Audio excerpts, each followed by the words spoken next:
Assalamu alaikum wa rahmatullahi wa barakatuh. I'm joined here today with our dear beloved Sheikh, Yusha Evans, straight up from Minnesota.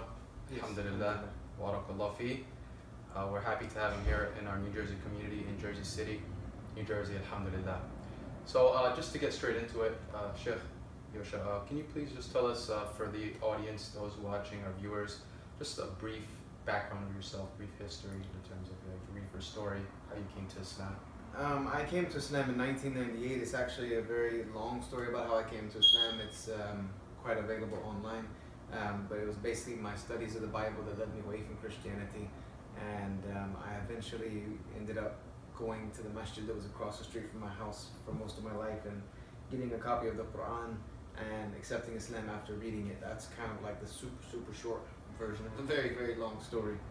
From what I recall, you lived in front of the masjid for some time. Yes, I lived across the street from a masjid, yes, for all my life. SubhanAllah. And it was your personal, you being intrigued by the Islamic faith that led you to actually visiting the mosque. Yeah, I had to actually go into the masjid myself. SubhanAllah. So, the main question of today, what we really wanted to ask you is, there are different ways as to how you can call a Christian. Obviously, there are different denominations and sects of Christianity.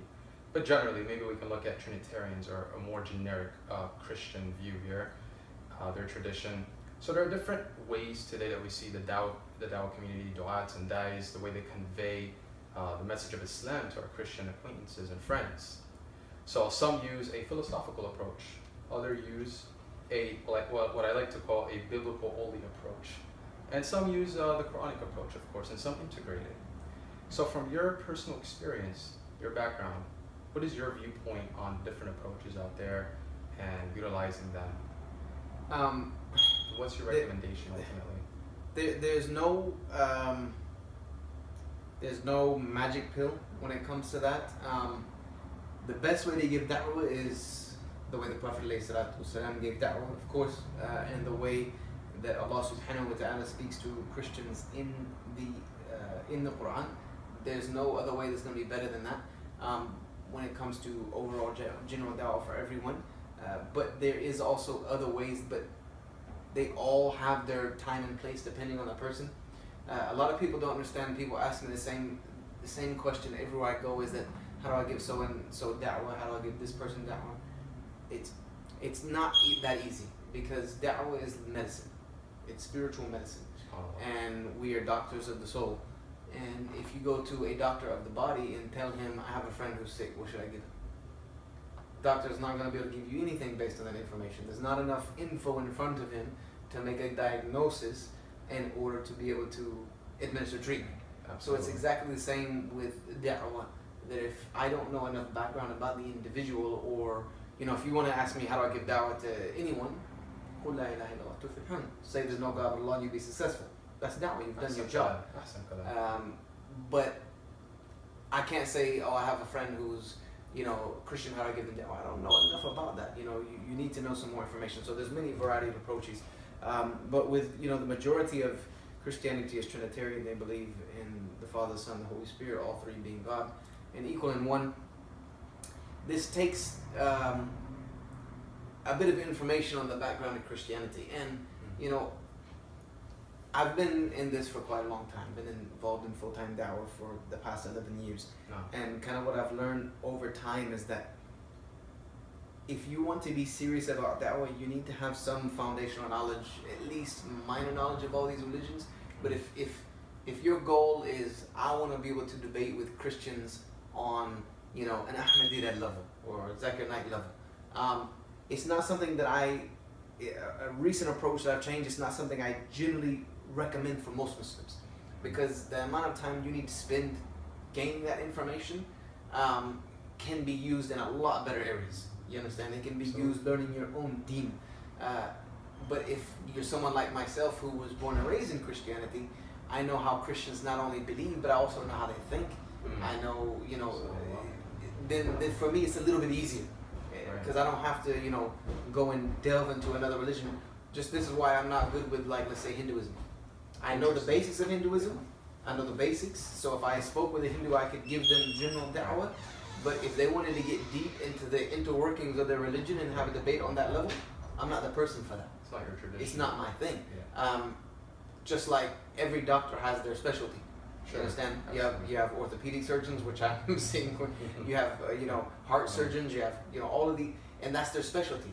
If I were to go to the orthopedic surgeon and say I'm having heart issues, Right. he say, hold on, that's not my field.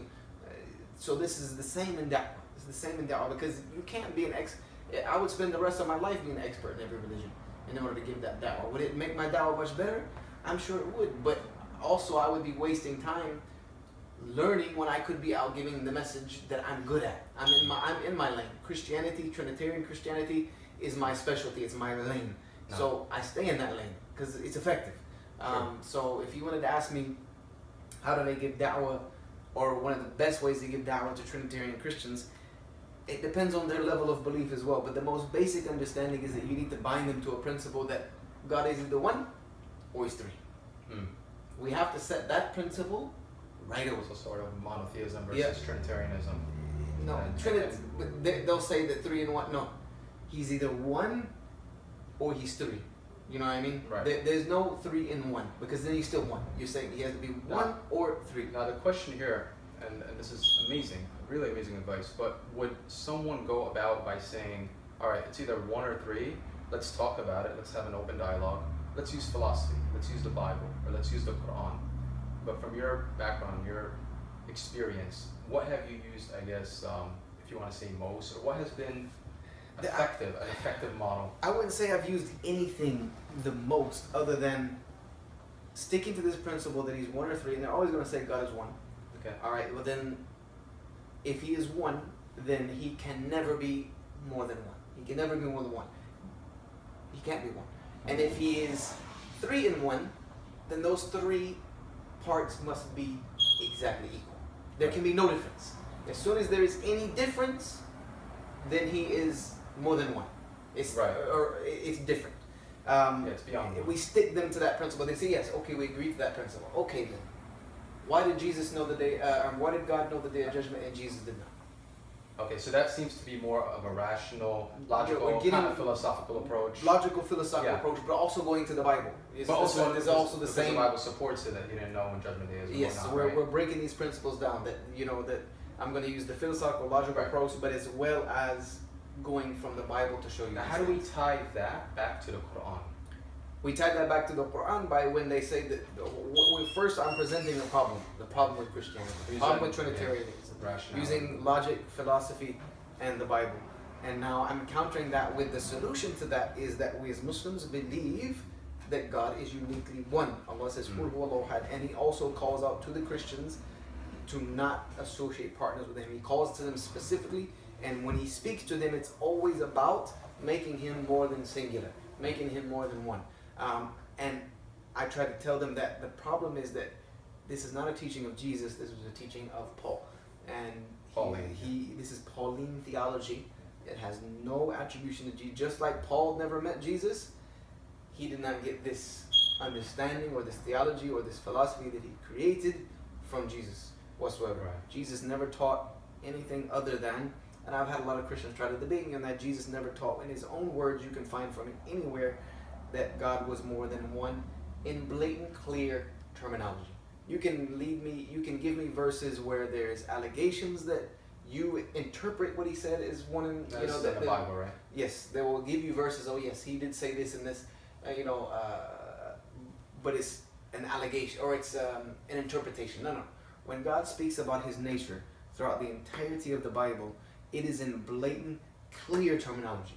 There is no ambiguity about who God is in the Old Testament. Yes or no? And they're like, yes, I am one. Hear, O Israel, the Lord your God is one. There is none like unto me. You know what I mean? All of these things. He's clear cut. There is no question about who God is and what his nature is. So why now, when Jesus comes, all of a sudden, the only way you can prove to me the Trinity is through the most ambiguous verses that you can interpret one way and I can interpret another way. Or I can tell you that Jesus said, like he said supposedly in John 17:3, that this is life eternal, that they know you, the only true God, and Jesus Christ whom you have sent. Which is a clear verse. It's clear cut. Yeah. And then you want to come back with another ambiguous verse that I have to interpret in a certain way in order to... No, because I tried to explain to them, if you did not already believe that there was a triune God, you would never, from the words of Jesus Christ, get that deduction. If I were to meet a person who never ever heard of the Trinity and gave them only the words of Jesus that are written in the Bible, supposedly from him, the red letters, no one would ever get a triune God from this. So to put this So Jesus' message wasn't clear enough that we needed to wait until Paul came and explain what Jesus meant. So in reality, your prophet or your messenger or your savior is not Jesus. It's Paul. Yeah. Because he's the one who had to explain Jesus what he meant. So Sheikh Yusha, from what I'm getting here, just put it into layman terms, we have a monotheistic tradition in Islam, right? And that's what we want to convey to our Christian friends. Well, first we want to break down their belief. But we want to also, break down their belief. Because you have to get down, because their belief in the Trinity is a hindrance from Tawheed. So in order to get them to Tawheed, I need to put some weakness in that. Shake it. Yes. Shake it. Because I would have never even listened to anything a Muslim had to say or read the Quran if my faith in my own religion hadn't been shaken at first.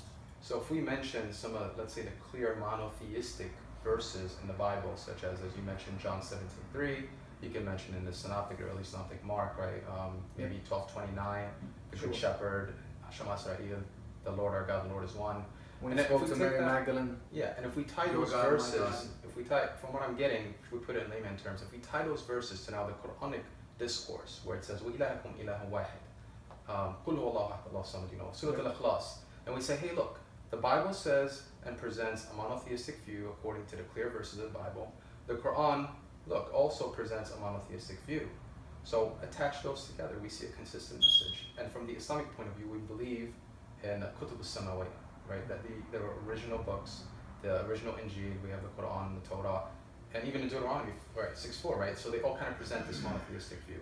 So would you say that is an effective model? It's an effective model. All you have to show to them is, look, the God of the Old Testament is clearly one. It's clearly singular. It's clearly monotheistic. The God that Jesus worshipped, he taught was one. The God that we find in the Quran is the same. So the only thing you'll ever get the Trinity from is this guy, Paul, and those who follow the Nicene Creed, right? Which was based on Pauline. So that now goes back to history, a historical. So you either follow God's teachings, Jesus' teachings, or you follow Paul's teachings. I don't know about you, but Paul never claimed to receive revelation directly from God. He never met Jesus, never spoke with him. So I have a problem believing that everything I should believe as a Christian should come from him. Should come from Jesus. If you are a Christian, which means to be Christ-like, then you should follow Jesus. You should worship the way Jesus worshipped. And he worshipped the one true God in a very monotheistic way. You should believe how Jesus believed, and he taught about his beliefs. I keep it, and if that's simplistic, and I leave them with it. Sometimes I ask them to accept Islam and it doesn't work, but you've at least left them with now something to ponder upon. Now, from the Dai's point of view, right? Like people who give Dawah, right? When they go and approach Christians, I mean, just to kind of wrap this whole thing and summarize it. Okay, so we have a biblical approach, a philosophical, a Qur'anic, a historical, etc.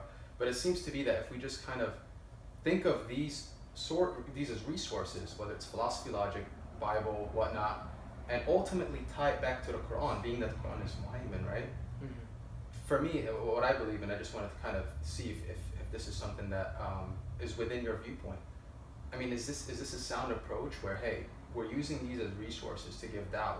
We're using the Bible, we're using philosophy and logic, we're using history, but ultimately, these have, Islamic groundings to them. These have an Islamic foundation.